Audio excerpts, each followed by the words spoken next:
कामना सेवा विकास बैंक प्रगतिको आधार कामना सेवासँगको कारोबार। Registration open for +2 Science Management Humanities and Law Lumbini College। म पनि आजै नेपाल टेलिकमको एन्टी फाइबर सेवा लिन्छु। नेपाल टेलिकम राष्ट्रको सञ्चार।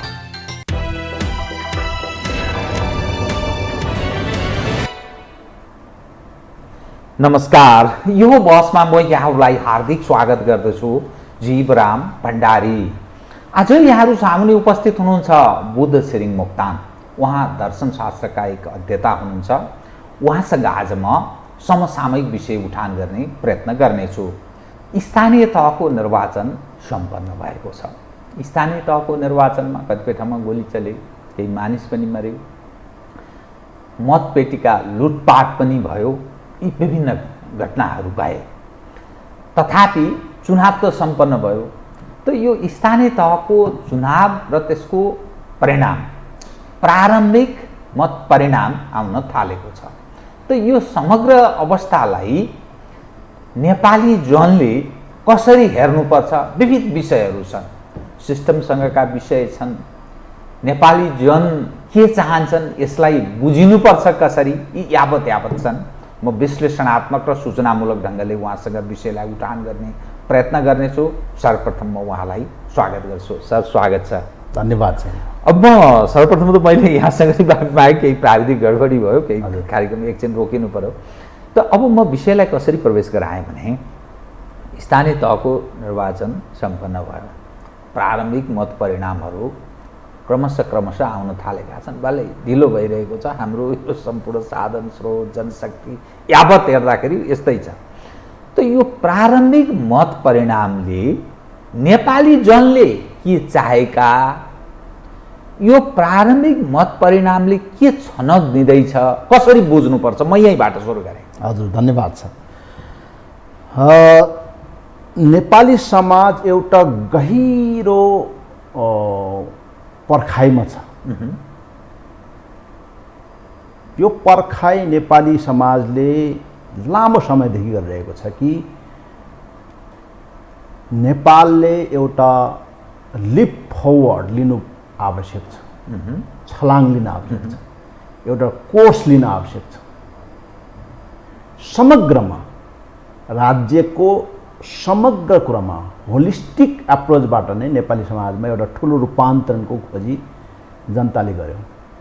र त्यो प्रत्येक पल्टको आन्दोलनहरू, जनसङ्घर्षहरू, विद्रोहहरूमा जनताले त्यो सहभागिता देखाएर त्यो आकाङ्क्षा प्रकट गरेको हो। 46 का परिवर्तन, 62-63 को परिवर्तन, सबै खाले परिवर्तन, 36 साले जनमत सङ्ग्रह, त्योभन्दा पहिले 7 सालका परिवर्तन, पटकलाई तपाईँले त्यसरी भन्नुभयो।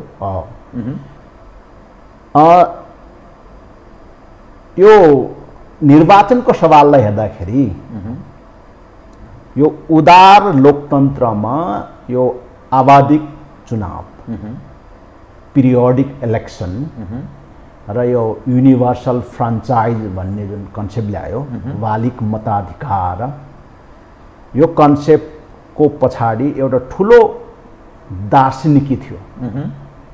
त्यतिकै आएको कन्सेप्ट थिएन। ठुलो दार्शनिकी थियो, जसलाई हामी स्टेट प्रिन्सिपल, राज्य सिद्धान्तको रूपमा त्यसलाई पछिल्लो कालमा स्थापित गर्यो। त्यसलाई उदारवाद भन्यो, लिबरलिजम भन्यो मूलतः। तर त्यहाँ त्यस्तो किसिमको लिबरल स्टेटहरूमा, लिबरल सोसाइटीहरू चाहिँ कुनै पनि किसिमको ठुलो मात्राको जनसङ्घर्ष, जनताको असन्तुष्टिहरूलाई निर्वाचन मार्फत नै,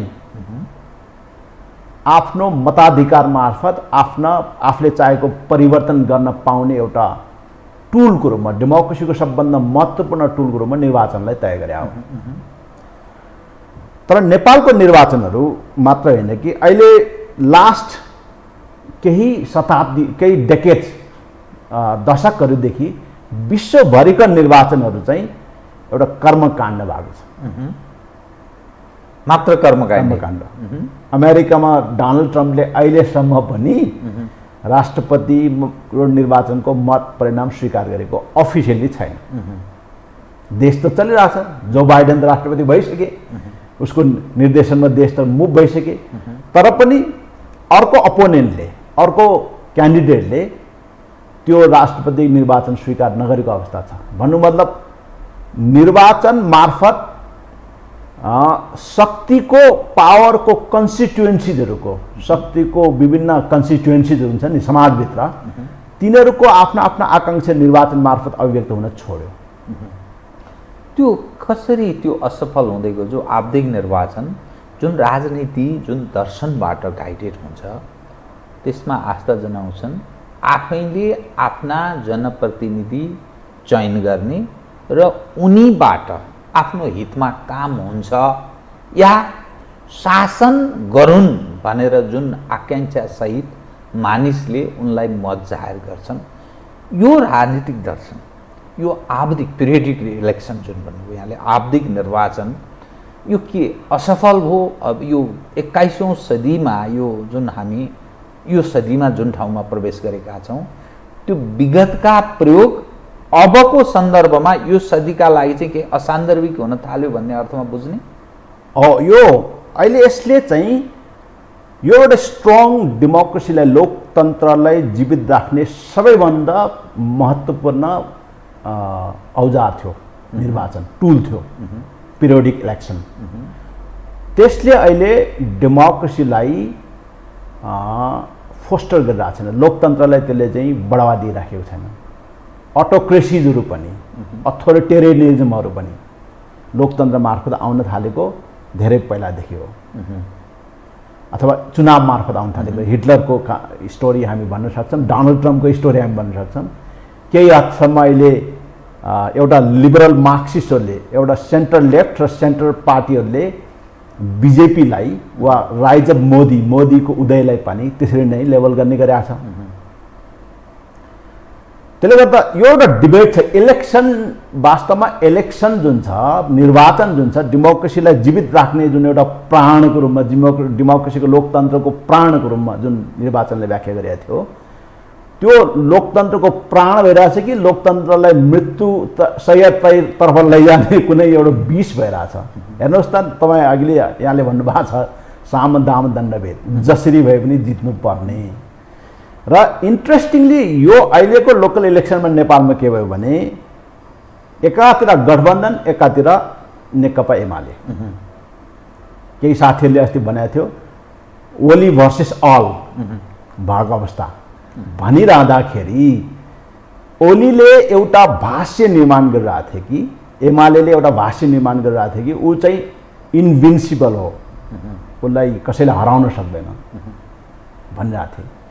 गठबन्धनको न्यारेटिभ कस्तो थियो, शेरबहादुरकै न्यारेटिभ कस्तो थियो भने ओली एमाले एक किसिमको इन्भिन्सिबल जस्तो नै हो, गठबन्धन बनाएर भने हामी सर्भाइभ हुन सक्दैनौँ र गठबन्धन बनायो भने हामीले ओलीलाई डिफिट गर्न सक्छौँ भन्ने न्यारेटिभ त्यहाँ बनाएको हामीले प्रश्न देखा हो। र त्यो नेताहरूको आत्मगत चाहना र आकाङ्क्षालाई जनता मार्फत, जनतामा प्रभाव पारेर, जनताको मस्तिष्कमा साम दाम दण्ड भेदद्वारा, नीतिद्वारा प्रभाव पारेर जनतालाई फोर्सफुल्ली इलेक्सनमा भोटमा चाहिँ आफ्नो चाहनाअनुसार भोटमा परिवर्तन गराउने जुन कुरा थियो, त्यो कुरा अहिले असफल भयो। जनताले भोटिङ गर्दा चाहिँ उसले जसरी यिनीहरूले बुझाएको छ त्यसरी मात्रै भोट गर्यो। न ओलीलाई उसले इन्भिन्सिबल मान्यो एमालेलाई, न गठबन्धनले भनेको जस्तो प्रतिक्रान्ति हुन लाग्यो, यहाँ सबै खत्तम भयो, अब गठबन्धन भएन भनेदेखि त सबै चिज सिद्धिन्छ भन्ने जुन एउटा भाष्य थियो त्यसलाई पनि स्वीकारेन। जनताको चाहना चाहिँ अर्कै छ, जुन कुरो नेताहरू गर्नै चाहँदैन। फेरि त्यो भनेको के? जनताको चाहना अर्कै छ भनेको? जनताको चाहना वास्तविक लोकतन्त्र हो, यो कर्मकाण्डीय लोकतन्त्र होइन, यो रिचुअलिस्टिक अभ्यास होइन, रियल डेमोक्रेसी हो।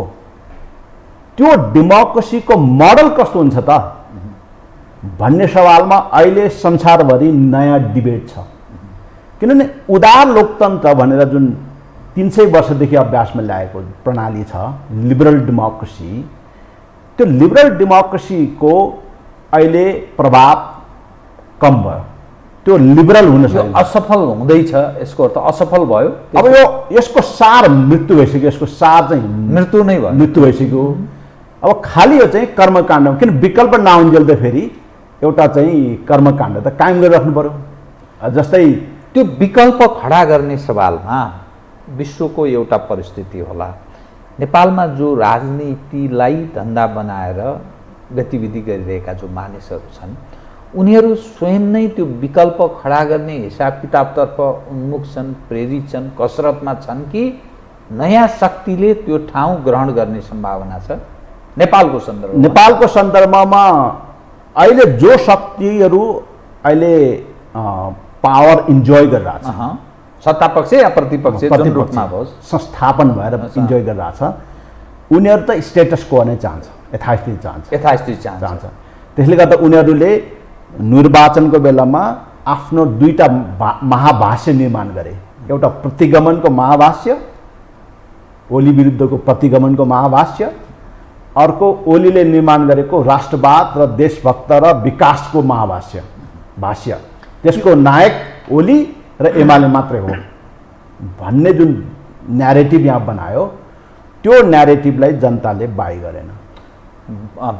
यो यथार्थमा यिनीहरू जुन चिज भाष्य निर्माण गरिरहेका थिए नि, गठबन्धन या अहिलेको सत्तापक्ष र प्रमुख प्रतिपक्ष, त्यो यथार्थमा थियो कि अथवा राजनीतिमा यस्ता तिक्रम चलिरहन्छन्, त्यही राजनीतिक तिक्रम मात्रै थियो यो? अब एउटा लेभलसम्म त्यो तिक्रम मात्रै हो, खेल भनौँ न, खेल, त्यो एउटा अर्केस्ट्रेट गेम भनौँ न, एउटा सिर्जना गरेको कृत्रिम खेल हो। तर सारमा उनीहरूलाई पनि ठुलो दबाब चाहिँ छ। यदि तिमीहरू आगामी राजनीति, आगामी नेपाली समाजमा पनि सस्टेन गर्ने, सर्भाइभ गर्ने, पोलिटिकली सर्भाइभ गर्ने हो भने इनोभेटिभ आइडिया ल्याउनै पर्छ। यो परम्परागत न्यारेटिभ, पुरानै कुराहरू दोहोऱ्याएर काम छैन। इनोभेटिभ, फरक, वैकल्पिक एउटा केही न केही चिज ल्याउनु उनीहरूलाई पनि दबाब छ। तर त्यो ल्याउनलाई उनीहरूलाई सकस भइरहेछ अहिले यो स्थापित। मैले यसैमा यहाँलाई एउटा अलिकति फरक एङ्गलबाट विषय उठान गरेँ। काङ्ग्रेस विगतमा अलिक परम्परागत हिसाबले सोच्दथ्यो, सेन्ट्रल कमान्ड एन्ड कन्ट्रोलमा विश्वास गर्दथ्यो। यो जुन प्रदेश सरकारको कल्पना छ त्योभन्दा अत्यन्त टाढा थियो। गणतन्त्रको कल्पना काङ्ग्रेस गर्दैनथ्यो र सारा चिज त परिवर्तित भएर हामी आयौँ भन्ने काङ्ग्रेसी एउटा एक खाले वर्गको यस्तो खाले धारणा छ। त्यसकारण हामी परिवर्तित भयौँ, परम्परागत सोचभन्दा हामी अहिलेको पछिल्लो सदीलाई सुहाउँदो ढङ्गले परिष्कृत भयौँ भन्ने एक खाले काङ्ग्रेसी। त्यो कतिपय कुन पक्ष प्रिभेल गर्छ, कुन पक्ष पत्तो हुँदैन काङ्ग्रेसमा। कम्युनिस्ट हौँ भन्नेहरू, जुन हामी मार्क्सले जुन दर्शन दिए त्यसभन्दा हामी फरक भएर यो आवधिक निर्वाचन अर्थात् प्रतिस्पर्धात्मक राजनीति, जहाँ जनताबाट चुनिएर आउने कुरालाई हामी नकार्दैनौँ र हामी परिष्कृत भयौँ, यस एङ्गलबाट हेर्नेहरूलाई के भन्नुहुन्छ? अर्थात् परिवर्तित त हामी भइसक्यौँ, यो सदी सुहाउँदो राजनीतिमा हामी परिष्कृत भयौँ, त्यसकारण यही हो परिवर्तन हुने भने उनको दृष्टिकोणलाई के भन्ने हो? यो उहाँहरूले विशेष गरी नेपाली कङ्ग्रेसको सवालमा अथवा एउटा पावर एलिटहरूको एउटा प्रोजेक्ट हुन्छ। पावर एलिटहरू वैचारिक रूपमा विभाजित हुन पनि सक्छ, पार्टीगत विभाजन पनि हुन्छ, इन्ट्रेस्ट पनि विभाजित हुन्छ। तर एलिट एउटा समूह त हुन्छ नि त, सम्भ्रान्तहरूको एउटा समूह त हुन्छ राज्य चलाउने। राज्यहरू जहिले पनि त्यही सम्भ्रान्तहरूको समूहले चलाउने हो, चाहे त्यो सामन्तवादी मोनर्किकल सिस्टम होस् वा कुनै पनि सिस्टम होस्। नेपालको पावर एलिटहरूले नेपाली राज्यको स्टेट क्राफ्ट कसरी गर्ने भन्ने कुरामा अति गुटगत स्वार्थ र कहिलेकाहीँ त निजी स्वार्थभन्दा बाहिर समग्रमा सोच्न एकदम कम सोच्ने गरेको छ। त्यो नै हाम्रो मुख्य सङ्कट हो। त्यो समग्र पावर एलिटले, त्यो एलिटभित्र कहिलेकाहीँ राजा पनि पर्ने गर्थे।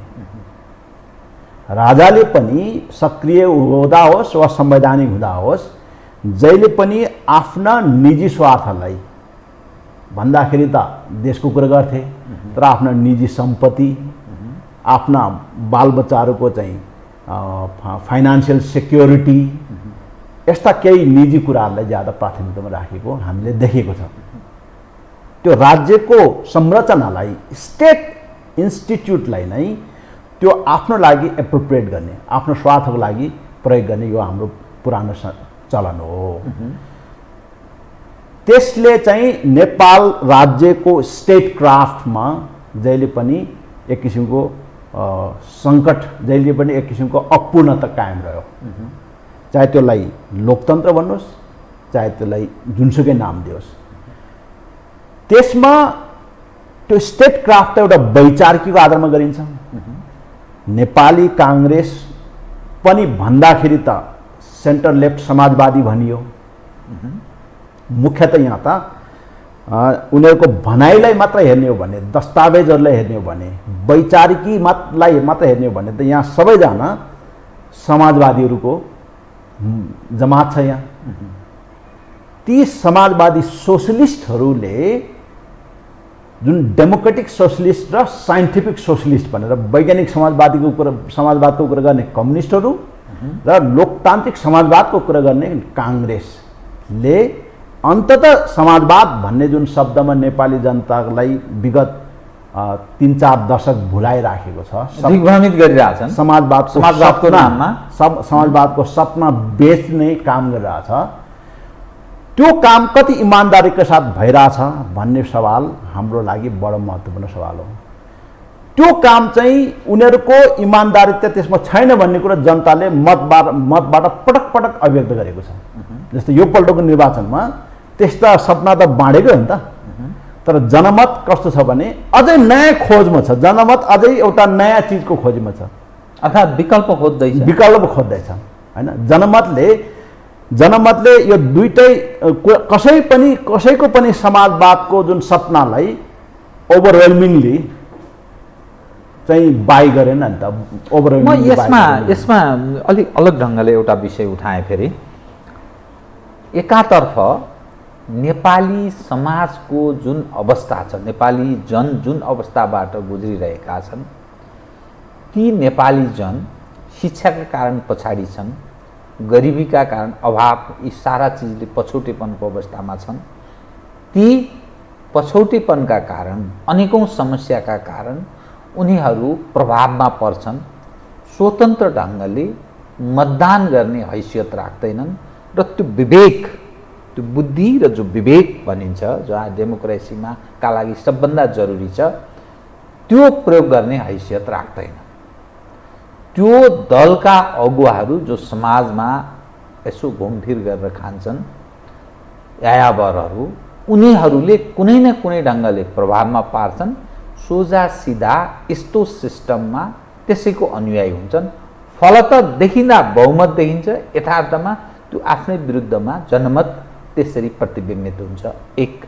दोस्रो, यो एउटा गाउँको त्यस्तो स्थिति छ जहाँ सहरी क्षेत्र छ, सहरी क्षेत्रमा पनि त्यस्तै प्रभावहरूले साम दाम दण्डभेद, अर्थदेखि लिएर सम्पूर्ण खाले साधन र स्रोतको प्रयोग हुन्छ र समाजमा जुन गरिबी छ त्यसले प्रभाव पार्दछ। परिणामत अलि अलग देखिन्छ तस्बिर, राजनीतिक परिणाम अथवा मतको परिणाम अलग देखिन्छ। त्यसका बावजुद पनि यसपटक जस्तो भलै यो प्रारम्भिक अवस्था छ, काठमाडौँ देशको राजधानी, यो महानगरपालिकाको प्रमुखका लागि भएको यसो हेर्दा बालेन शाहलाई जुन मत प्राप्त भएको छ, अनेकौं नगरहरूमा पनि अनेकौं ठाउँहरूमा स्वतन्त्र उम्मेदवारहरूप्रति जुन खालको आकर्षण, खास गरी पढे लेखेका मानिसहरू बसेका ठाउँमा यो देखिएको छ। यसलाई कुन सन्देश, के को सूचकको रूपमा लिने, के हेर्ने, कसरी हेर्ने यसलाई? यो पनि महत्त्वपूर्ण पाटो हो नेपाली समाजलाई हेरिरहँदाखेरि। तपाईँले जसरी यसको क्यानभासमा नेपाली समाजको पिक्चर निर्माण गर्नुभयो अथवा यो इलेक्ट्रोल पोलिटिक्सको चुनावी राजनीतिको चाहिँ जुन पिक्चर निर्माण गर्नुभयो त्यसलाई हेर्नुपर्ने महत्त्वपूर्ण पाटो यो पनि हो। यसलाई हेर्दा हामी के देख्छौँ भने नेपाली समाजले एउटा फरक चिज खोजिरहेछ वा एउटा लामो पर्खाइमा छ समाज नेपाल देश। हामीले विभिन्न कालखण्डमा विभिन्न जनताले विभिन्न शक्तिसँग शासकहरूसँग सहकार्य गरे। जनता र शासकको बिचमा सहकार्य र सङ्घर्ष दुइटै चल्छ हैन। सङ्घर्ष मात्रै सधैँ हुँदैन, सहकार्य मात्रै सधैँ हुँदैन। त्यो किनभने शासकलाई शासनको प्राधिकार जनताले दिएको हुन्छ। त्यो प्राधिकार लिने जसले शासन गर्छ र शासित हुने जनताको बिचमा सहकार्य र सङ्घर्ष निरन्तर चलिरहन्छ। यो सहकार्य र सङ्घर्ष चाहिँ जहिले पनि एउटा नयाँ चिजको खोजीको लागि गरेको हुन्छ। सङ्घर्ष मात्रै नयाँ चिजको खोजीको लागि हुँदैन, सहकार्यबाट पनि पर्फर्मेन्स खोजेको हुन्छ नि, नयाँ चिजको खोजी गरेर हुन्छ नि। जनताले सङ्घर्षहरूमा स्वाभाविक रूपमा दलहरूले शासकहरूले सङ्घर्षको माध्यमबाट ठुला ठुला कुरा प्रमिस गरे जनतामा। त्यो प्रमिसलाई लिएर जनताहरू सहकार्यमा गए, तर त्यो प्रमिस फुलफिल नभएपछि उसले गरेको वाचा पुरा नभएपछि त्यहाँ चाहिँ ग्याप खडा भयो। यो चुनावमा पनि हेर्नुहोस् त, हिजो नेकपा बनाएर एउटा गठबन्धन एमाले र माओवादीको गठबन्धन बनाएर नेकपा बनाएर स्थायित्वको प्रमिस गरे हो नि त। स्थायित्व दिन्छु भनेर प्रमिस गरे हो, विकास दिन्छु भनेर। त्यो प्रमिस जुन वाचा गरेको थियो त्यसमा जनता सहकार्य गर्न गएको हो नि, तर वाचा पुरो भएन। त्यसको रियाक्सन यो जुन निर्वाचनमा देखियो नि त।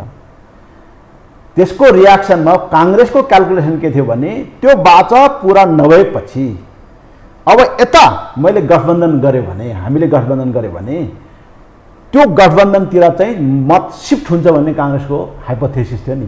त्यसरी सिफ्ट पनि भएन। भनेपछि त्यहाँ जनताले सबैलाई एक किसिमले मूल्याङ्कन गरिरहेछन्। त्यो मूल्याङ्कन गर्ने बहुमत सङ्ख्याका नेपालीहरू त्यो लायकत राख्छन्, त्यो विवेक प्रयोग गर्ने हैसियत राख्छन् भन्न खोजेँ मैले। विवेकको स्वतन्त्रता जुन मतदानको बेला हुन्छ अथवा सिद्धान्तता विवेकको स्वतन्त्रता, फ्री विल भन्ने एउटा टर्म छ कि, स्वतन्त्र चाहना फ्री विलबाट र यो अझ त्यसलाई त तपाईँको के भन्छन् भने यो गोप्य मतदान, स्वतन्त्र तथा गोप्य हुनुपर्ने मतदान। त्यो त संसारमा यो लिबरल डेमोक्रेसीको यो त प्रिन्सिपल, यो प्रिन्सिपल त 100% त संसारमा कहीँ पनि लागु हुँदैन। कुनै पनि समाजमा यसको 100% लागु हुँदैन। युरोपमा एकचोटि यो 1990 पछि यो विषयमा ठुलो डिबेट उठाएको थियो।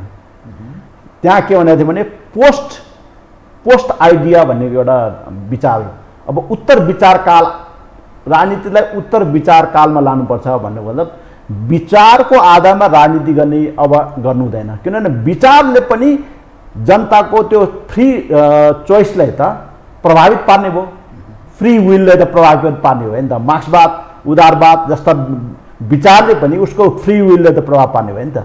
त्यसले गर्दा जनताले अब राजनीतिक संस्थाहरूले पार्टीहरूले जनताको जनजीविकाको सवाल र अर्थतन्त्र र जनजीविकाको सवाललाई मात्रै उठाउनुपर्छ, विचारलाई त्यहाँ चाहिँ प्रभाव गर्नु हुँदैन। त्यो भएन भने जनता अझै पनि स्वतन्त्र रूपमा अगाडि आउन सक्दैन भन्ने एउटा डिबेट त्यहाँ पनि चलेको थियो। तर अहिले त्यही अमेरिकामा जातीय आधारमा मतदान हुन थाल्यो। हिस्प्यानिक खोज्नु पर्यो, ल्याटिनो भन्नु पर्यो, ब्ल्याक भन्नु पर्यो, एसियन भन्नु पर्यो, इन्डियन नेटिभ अमेरिकन भन्नु पर्यो। त्यहाँ पनि अहिले त विचारले मात्रै भएन, त्यहाँ पनि मतलाई प्रभावित पार्न त जातीय मुद्दाहरू आयो। अमेरिका जस्तो समाजमा, बेलायत जस्तो समाजमा भने हाम्रो देशमा मतदानको स्वतन्त्रता रहन्छ, उदारवादीहरू भनेको जस्तो सैद्धान्तिक आधार रहन्छ, रहँदैन त्यो त संसारमा कहिले पनि भएन। त्यो नै अहिलेको डेमोक्रेसीको मोस्ट यो लिबरल डेमोक्रेसीको डेफिसिट हो। लिबरल डेमोक्रेसी असफल भयो यसको अर्थ यो त त्यो असफल भयो। त्यसले गर्दा त्यो किसिमको लिबरल डेमोक्रेसीले जुन युनिभर्सल फ्रान्चाइज यो बालिक मताधिकारको जुन आइडियालाई जसरी आर्टिकुलेट गरेर ल्याएको थियो, जसरी चाहिँ निर्माण गरेर ल्याएको थियो, त्यो नै अहिले चाहिँ असफल भएपछि त लोकतन्त्रमाथि नै घाटा, लोकतन्त्रमा डेफिसिट आयो, डेमोक्रेसीमा डेफिसिट देखियो। त्यो युरोपमा पनि देखाएको छ। अब अफ्रिकातिर अर्कै कुरा छ झन् होइन। यहाँले भने जस्तो त्यो अलिकति इकोनोमिकली इम्पोभेरिस गरिब मुलुकहरूमा त अर्कै किसिमको कुरा प्र्याक्टिसेसहरू हुन्छ।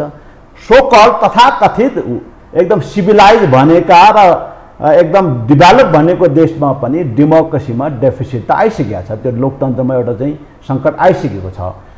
त्यसको समाधान दिने उपाय चाहिँ अहिले संसारमा नयाँ बहसबाट सुरुवात भएको छ।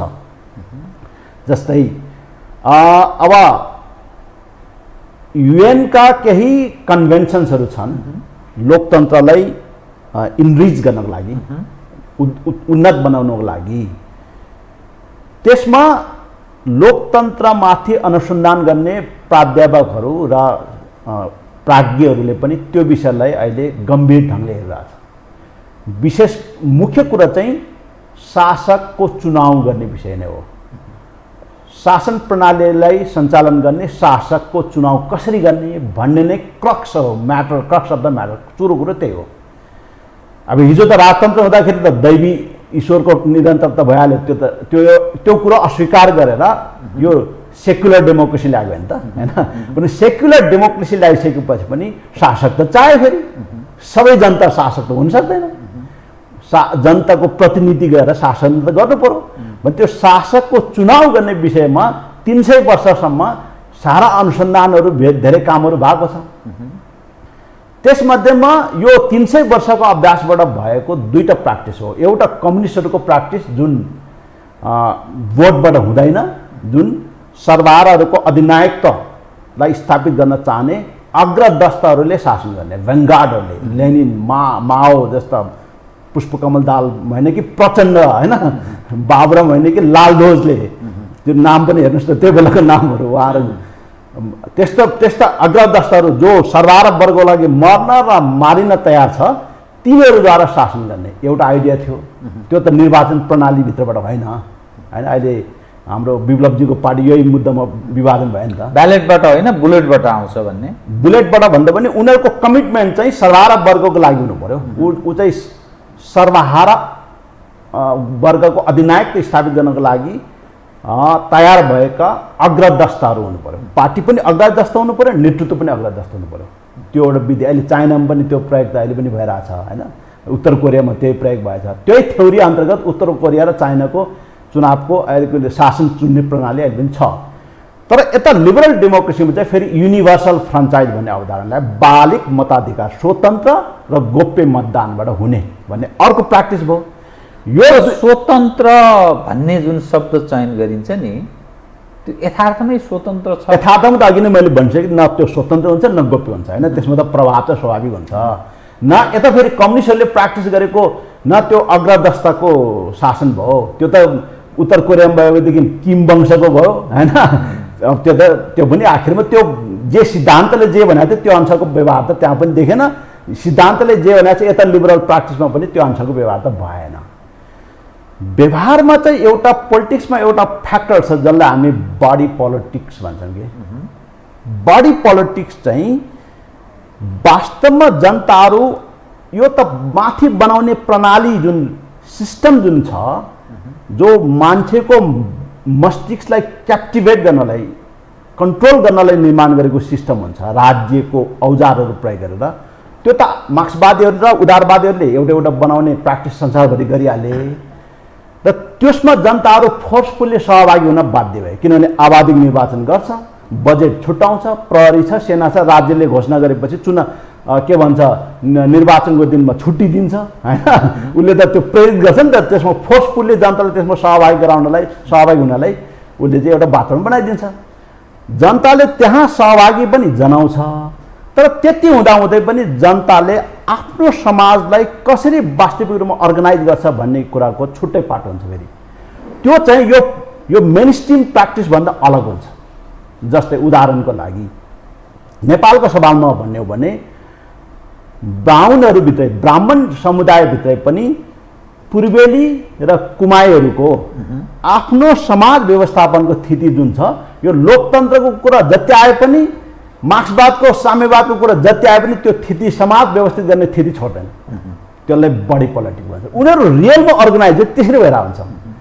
तर यो वेस्टर्न न्यारेटिभ सबभन्दा क्रक्स कुरा चाहिँ, सबभन्दा अहिलेको विश्वमा भइरहेको द्वन्द्वको कुरा चाहिँ, कन्फ्लिक्टको कुरा चाहिँ, यो हजारौं वर्षसम्म पनि जनताले आफ्नो स्वदेशी ज्ञानबाट, आफ्नै इन्डिजिनियस नलेज सिस्टमबाट, अनुभवबाट समाजलाई उचित ढङ्गले व्यवस्थापन गर्ने जुन विधि निर्माण गरेको थिए, त्यो विधि चाहिँ पछौटेपन, यो एकदमै रूढिवाद आदि इत्यादिको आरोप लगाएर साइन्टिफिक मेथड, साइन्टिफिक वैज्ञानिक प्रणाली भनेर जुन उदारवाद र मार्क्सवादको जगमा पश्चिमाबाट ल्याएर बढो गरेर जुन प्रणाली विश्वव्यापीकरण रूपमा विश्वव्यापी रूपमा स्थापित गर्न खोजेको छ नि, त्यो कुरो अहिले जनताले जहाँ पनि अस्वीकार गरिरहेछ। अफ्रिकामा त्यो कुरो अस्वीकार भयो, अस्वीकृत भइरहेछ। एसियामा पनि त्यो कुरो अस्वीकृत भइरहेछ, लादिएको भन्ने रूपमा बुझ्न हो। थाल्यो। त्यो कोलोनियालिटी भन्ने त्यो औपनिवेशिकता भयो। त्यो हाम्रो मस्तिष्कलाई क्याप्टिभेट गर्न त मुलुक सापेक्ष हुनुपर्छ भन्ने अर्थमा त्यो कुरा, त्यसले गर्दा अहिले युएन लगायत यो विश्वमा तपाईँको एकाडेमियामा प्राज्ञिक क्षेत्रमा के हुन्छ भने, अब नेपालको एउटा समाजको उदाहरण अघि पनि लिए, एउटा ब्राह्मण समाज त नेपालमा त छ। अब त्यो समाजलाई जतिसुकै मार्क्सवादी बनाएर कम्युनिस्ट बनाउनु खोजे पनि ब्राह्मण समाजभित्रको सदस्य हो एउटा ब्राह्मण पात्र त होइन। वा जतिसुकै नास्तिक उदारवादी बनाउन खोजे पनि समाज त त्यही हो। किनभने आखिरमा त बिपी कोइराला जस्तो एउटा तहको नास्तिकताको प्रमोसन गर्ने र पुष्पकमल दाहाल जस्तो जनयुद्धको लागि तयार भएको मान्छे पनि फर्केर त समाजमा आउनु पर्यो नि त। समाज त एउटा बडी हो नि त, हाम्रो एउटा बेस हो नि त। त्यो समाजको व्यवस्थापन आफै एउटा विधिबाट हुन्छ, जुन विधिलाई मोडर्न स्टेटक्राफ्टले, आधुनिक शासन प्रणालीले रेकग्नाइज गर्दैन, डिनाइ गर्छ, अथवा त्यसलाई त निषेध गर्नुपर्ने हुन्छ। त्यसलाई निषेध गरेन भने वेस्टर्न कोलोनियालिटी, पश्चिमी औपनिवेशिक त सर्वाइभ हुँदैन। त्यसले गर्दा उनीहरू हाम्रो माइन्ड क्याप्टिभेट गर्छ। हामीलाई के भन्छ भने तिम्रो धर्म नमान, तिम्रो धर्म भनेको रूढिवाद, तर्कहीन होइन, यो चाहिँ ब्ल्याक म्याजिक होइन। हाम्रो कुरा आर्ट एन्ड एस्थेटिक, कला र सौन्दर्यता, फिलोसफी हामीसँग छँदै छैन भन्छ पश्चिमाहरूले। इमानुएल कान्टले त्यही भनेको, पश्चिमा बाहेक अरूले आर्ट एन्ड एस्थेटिकमा कामै गर्न सक्दैन। सो उनीहरूले गर्ने कुरा त ब्ल्याक म्याजिक हो, त्यो त काला जादु हो, त्यो त भन्थे। हाम्रो वैदिक शास्त्र, बौद्ध शास्त्र, बौद्ध अभ्यास प्रणाली, योग, यी सबै ध्यान प्रणालीले पनि ब्ल्याक म्याजिक भित्र हाल्थे। एनिमिजम भन्छ नि होइन। अझ अर्को एउटा अलिक ब्ल्याक म्याजिक भन्दा अलिकति सभ्य भाषा चाहिँ एनिमिजम भन्छ नि, यस्तो किसिमले आरोपित गर्थे। तर अहिले चाहिँ के भन्छ भने, अहिले विश्वमा चाहिँ के भने त्यो ज्ञानले चाहिँ प्रकृतिको पनि सन्तुलनको कुरा गर्दो रहेछ, रुखलाई पनि बचाउने कुरो त त्यसले पो गर्दो रहेछ। उदार पुँजीवादले रुख त, खोला त, जङ्गल त, डाँडा त, पखेरो त, प्रकृतिको जुन सबै कुरा त उसको लागि त वस्तु हो, बिक्रीको वस्तु बनाउने र नाफा दोहन गर्ने मात्रै हो। तर हाम्रो आदिवासी ज्ञान, हाम्रो स्वदेशी ज्ञान जुन हुन्छ, त्यो स्वदेशी ज्ञानले त ती सबै कुराको हार्मोनी खोज्दो रहेछ, एउटा सन्तुलन खोज्दो रहेछ भन्ने एउटा कस्मो भिजन भन्ने एउटा अवधारणा आएको छ अहिले विश्वमा। कस्मो भिजन चाहिँ हामीसँग छ। त्यो कस्मो भिजनबाट समाजलाई व्यवस्थापन गर्ने विधिलाई पनि डेमोक्रेसी भन्नुपर्छ भन्ने अहिले नयाँ डिस्कोर्स सुरु भएको छ। त्यसको प्रतिनिधित्व यी भएका जो राजनीतिक पक्ष छन् तिनले चाहँदैनन् कि या गर्न सक्दैनन् र नयाँ अवस्थामा नेपाल प्रवेश गर्छ भन्ने तपाईँले ठान्नुभयो? अहिलेको मेन एक्टरहरू जुन अहिलेको पोलिटिक्सको मेन एक्टरहरू छ, ती मेन एक्टरहरूको माइन्ड चाहिँ यो वेस्टर्न एपिस्टिमोलोजीले, पश्चिमी ज्ञान मीमांसाले, ज्ञान सत्ताले क्याप्टिभेट गरेको छ, कब्जामा। उसको पश्चिमी ज्ञान सत्ताबाट उनको मस्तिष्क चाहिँ कब्जामा छ, अर्थात् गाइडेड पनि छ। गाइडेड मात्र होइन, पूर्ण कब्जा, पूर्ण कब्जामा छ। ऊ त कैद छ नि। त्यसले गर्दा उसले आफू भएर सोच्न थाल्यो भने, शेरबहादुर देउवाले आफू भएर नेपाली भएर सोच्न थाल्यो भने उसलाई त के लाग्छ भने म त पछौडेपन पो भयो कि, म त अघिको ब्ल्याक म्याजिकको ओलमा पो छिरे कि होइन। फेरि त्यस्तो किसिमको एक किसिमको त्यहाँ एक किसिमको विरोधाभास पनि छन्। त्यही शेरबहादुर देउवा मन्दिर पनि धाउँछन्, माता कहाँ पनि पुग्छन्, कुनै जादुगर जोगी कहाँ पनि पुगिरहेको हुन्छ, शक्ति माग्छ त्यहाँ पनि गएर। तर उनका कन्भिक्सन चाहिँ फेरि लिबरल डेमोक्रेसी छ, तथाकथित वेस्टर्न भ्यालु सिस्टमको। त्यो त वेस्टर्नको लिबरल डेमोक्रेसी भनेको त प्रोटेस्टेन्ट एथिक्स हो नि त, त्यो त यो एब्राहमिक रुट हो कि। हाम्रो संसारमा ज्ञानको सत्ताको दुईटा रुट छ, सत्ताको दुईटा रुट स्पष्ट हो। अफ्रिकनहरूको एउटा इन्डिजिनियस रुट हो, यो तपाईँको इन्डो युरोपियन वा ककसोइड नस्लका ककसोइड्सहरूले निर्माण गरेको एउटा रुट जान्छ। त्यसमा दुईटा रुट अफ सत्ता छ, एउटा ब्राह्मणिक सत्ता, एउटा एब्राहमिक सत्ता हो। यो दुईटै एउटै नस्लको, यो ककसोइडहरूले बनाएको। मङ्गोल र ब्ल्याकको आफ्नो आफ्नो सत्ता छ होइन। उनीहरूको अलिकति ऱ्यासनल डेभलप भएको छैन, उनीहरूको अलिकति एनिमिस्ट टाइपको, अलिकति नेचरसँग नै बढी हार्मोनी भएर बस्यो। तर्क विकास गरेको त यो ककसोइड माउन्टेनबाट आएका एउटा ट्राइबले गरे हो, जो पछि इन्डो युरोपियन भएर एउटा ब्रान्ड भारतवर्षमा फैल्या। नेपाल भारतवर्षमा एउटा ब्रान्ड चाहिँ युरोपतिर छिरे। त्यो एब्राहमिक भर्सेस ब्राह्मणिक सत्ता चाहिँ जुन छ त्यो अहिले पनि संसारमा चाहिँ कन्फ्लिक्टमा छ, बडो जोरदारको कन्फ्लिक्ट छ।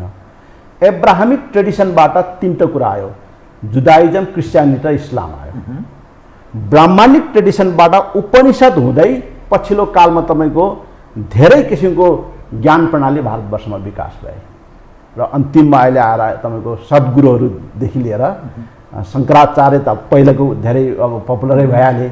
इभन आचार्य नागार्जुन, गौतम बुद्धको चाहिँ यो के अरे श्रमण पथ, श्रमण मार्गहरूदेखि लिएर यो त एउटा ट्रेडिसन त यहाँ त ज्ञानको ट्रेडिसन त थियो। त्यो ज्ञान सत्ता तपाईँसँग नभएपछि तपाईँसँग राज्य सत्ता हुँदैन।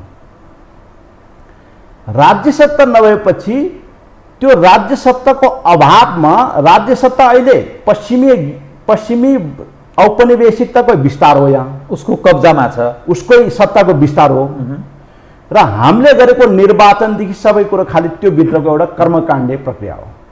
अब म तपाईँसँग जुन मुलुक सापेक्षको तपाईँले कुरा गर्नुभयो, नेपाल त्यो कति कुन खाले त्यो विचारहरूको लागि त्यो उर्वर छ भनेर बुझ्नुपर्ने हुन्छ। जस्तै एउटा धारा, एउटा काङ्ग्रेस एक खाले अलग खालको एउटा आफूलाई आफ्नो पहिचान अलग ढङ्गले दिने प्रयत्न गर्छ। कम्युनिस्ट हौँ भन्नेहरू अलग ढङ्गले आफूलाई परिचित गराउने सन्देश त्यसरी दिने प्रयास गर्छन्। नेपाली समाजमा त्यो हामी यो कारण ऊभन्दा फरक छौँ अथवा काङ्ग्रेसभन्दा अथवा अरूभन्दा फरक छौँ भन्छ। कति खाले कुन खाले त्यो विचारहरू नेपाली समाजमा प्रिभेल गर्न सक्छ या त्यो बाँच्न सक्छ, जीवित रहन सक्छ भन्ने के अर्थ लाग्छ यो? अब उहाँहरूको यो क्यापिटलिस्ट एन्ड कम्युनिस्ट यो दुईटा पावर ब्लक हो, युरोपकोबाट निर्माण भएको, युरोपियन होइन, क्यापिटलिस्ट एन्ड कम्युनिस्ट।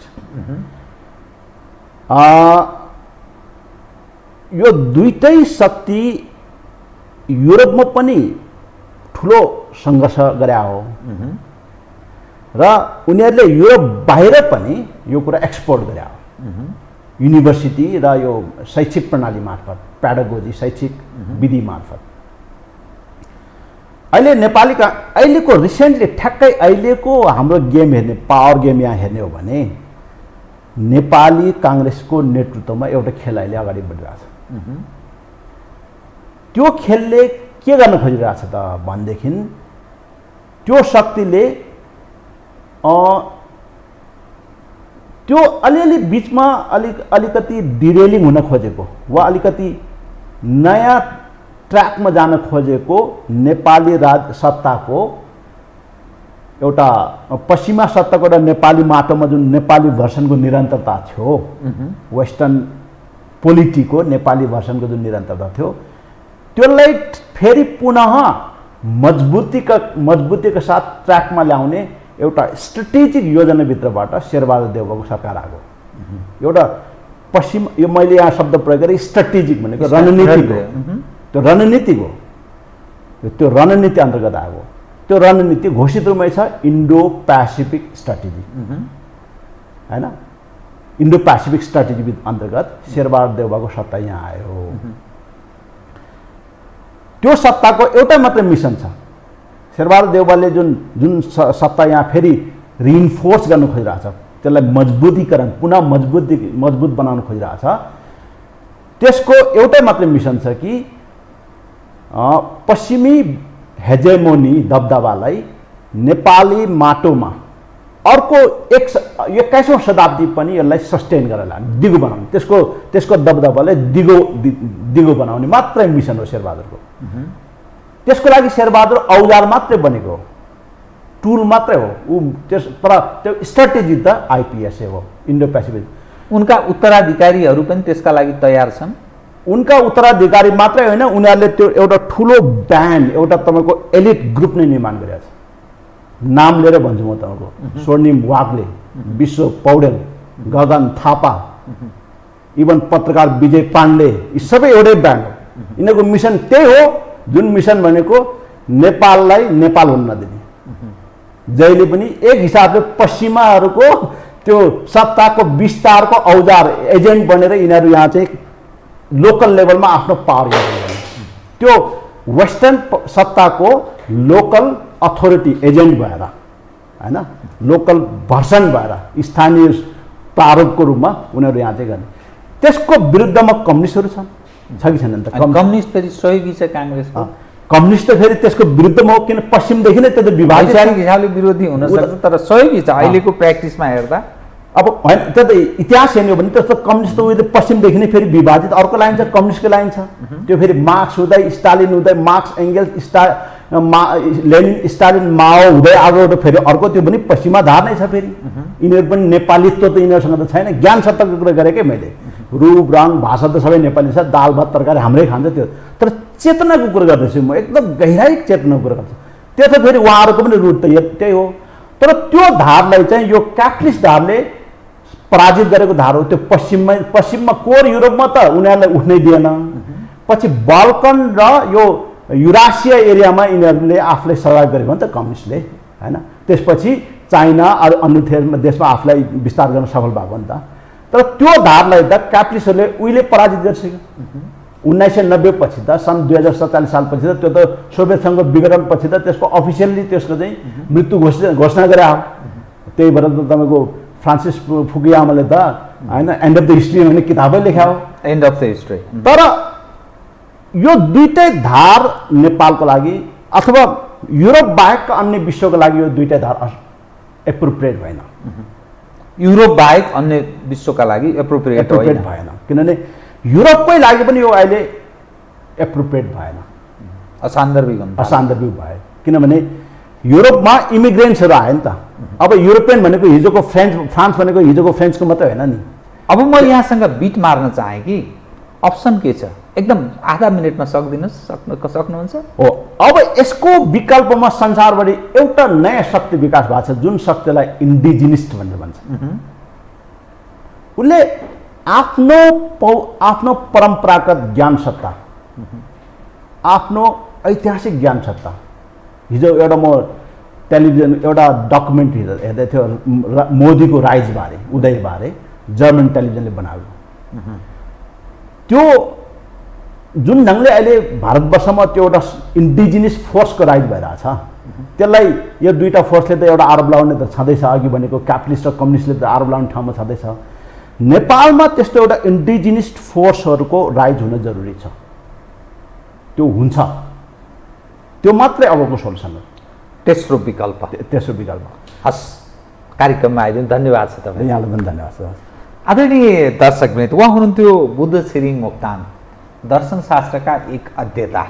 स्थानीय तहको निर्वाचन, संसारको एउटा राजनीतिक अवस्था र नेपाल सन्दर्भ विश्लेषणात्मक र सूचनामूलक ढङ्गले विषयलाई उठान गर्ने प्रयास गरियो। म सहित मेरो सम्पूर्ण युनिटलाई कार्यक्रमबाट बिदा दिनुहोस् र यो टेलिभिजन हेर्दै रहनुहोला। नमस्कार।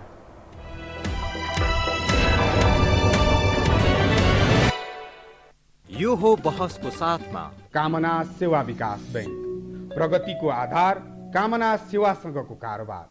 Registration open for +2 Science Management Humanities and Law, Lumbini College. म पनि आजै नेपाल टेलिकमको एन्टी फाइबर सेवा लिन्छु। नेपाल टेलिकम, राष्ट्रको सञ्चार।